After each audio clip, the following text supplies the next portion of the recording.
महाराष्ट्राची जनता आहे, महाराष्ट्राच्या जनतेसोबत आपला सन्मानजनक व्यवहार पोलिसांनी करावा आणि जे आंदोलन करते आहे त्यांनी सुद्धा त्यांचाच महाराष्ट्र आहे. आपण अशी आक्रमक भूमिका न घेता योग्य मार्गाने, लोकशाहीच्या मार्गाने आपण हे मुद्दे मांडले पाहिजे.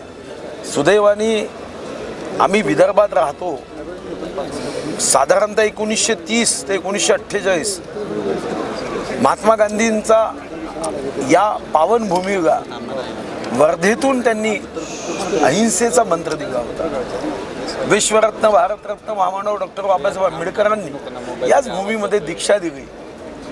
संविधानाचे शिल्पकार होते आणि म्हणून संविधानाचा सन्मान होईल त्याच मार्गाचा अवलंब केला पाहिजे. पण ज्या पद्धतीने हे आक्रमक रूप त्या तरुणांनी धारण केलंय, काही राजकीय तुम्हाला हे वाटतंय का?